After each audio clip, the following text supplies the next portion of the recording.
I think it went really well. I mean, it was extremely active. There was a lot of movement. You know, we stayed aggressive. We had targeted people, been targeting people for a while, and I think, you know, we were able to secure some of them and get picks. So I think the combination of, you know, bringing the people that we had sought and targeted and really tried to study, as well as keeping the picks in the future moving, I think the draft went well tonight. I mean, you go to 38 and we traded it. You know, we got 2 seconds from Detroit. You go to 39 and with Isaac, you know, I can't really comment on that until the end of the moratorium. You can read into that as you should. You know, we took 56 and 60 and traded to 54 and got to Shake Milton, who I think is incredibly interesting with a 7'1" wingspan and a 6'6", you know, frame. That's again a combo type of player and high character. And I feel just tremendously confident and proud of the fact that the people that we have brought in are our type of people. It gets to a stage at this phase of our program where we know what we want. We know what we stand for. We know how we want to play. And so, like, the broad net that I used to live in when I first came here is getting smaller and smaller, because you got Ben and Joel, there's an established style of play, and these people that we brought in, I think, reflect that. And I feel like the trades that we made to acquire future picks and move up a little bit closer to somebody that we really like Shake Milton, I think that the room was fantastic in organizing that effort to allow us to do that.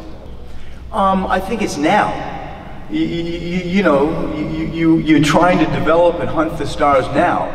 I think we all wondered, what is the timeline, say, of Ben and Joel? The timeline is now. You know, we feel good to go where we can play with the best now, and we need some help. And so the whole like notion of the star hunting, star chasing, star development is at the forefront of everything that we do.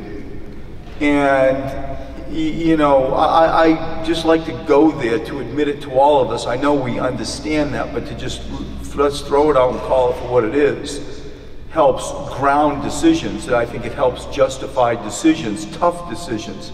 Tonight was not easy. It was not easy. And you centered at home plate about what is my job and the role that I have, and what's the process that we got to go to get where we want to be. It's simple, it's not a mystery. And the time is now.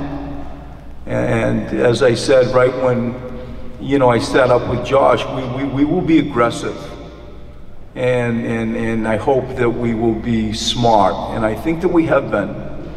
The human side of tonight is disturbing, but the process and how we grow the program and the thoughtfulness and the studies that we put in, I feel like is wise for the program.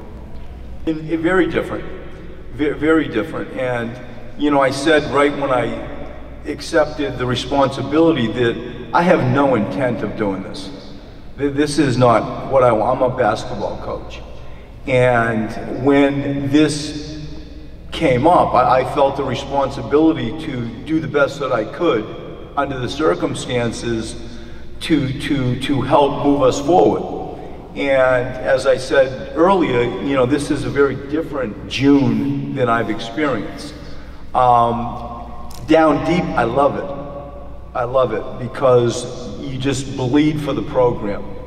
You know, you'll do whatever you can to bring a championship to this city.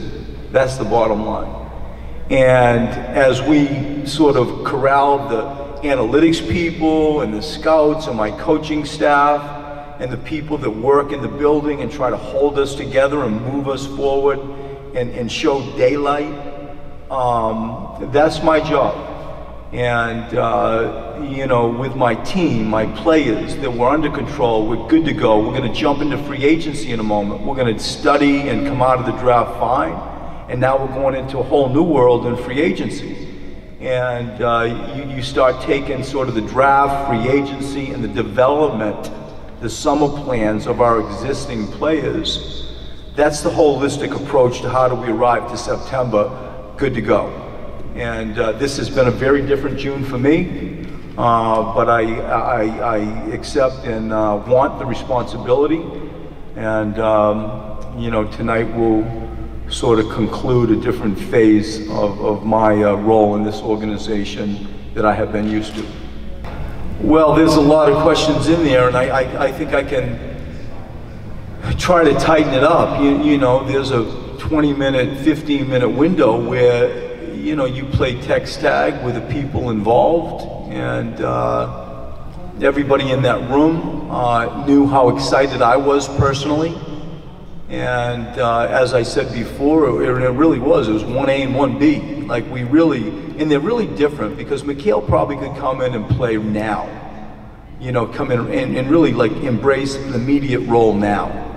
And Zaire is this thing that can develop into something incredibly unique. I really feel that. And so there were two different styles of reasons why we chose who we chose and anointed them 1A and 1B.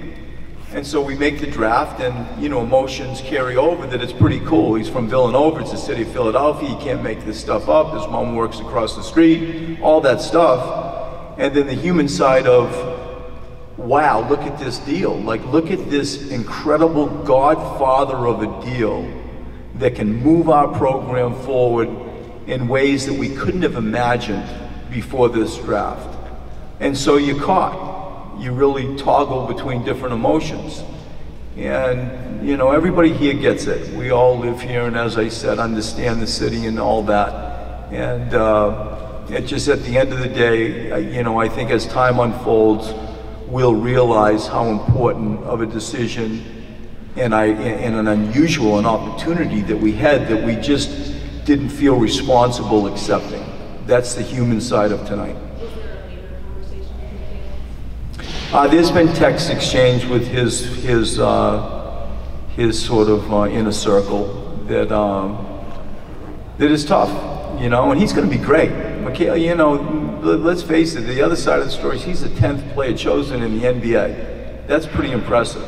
And he's going to a Phoenix Suns program that is exciting. They get a lot of young players around him that they're in a different phase of their own growth. And so when you eliminate sort of the human side and the Philadelphia and the local side, you know, just look at what happened. He's in a good place. He's going to be around for a long time, and he knows what we think of him. We chose him 10th for a reason.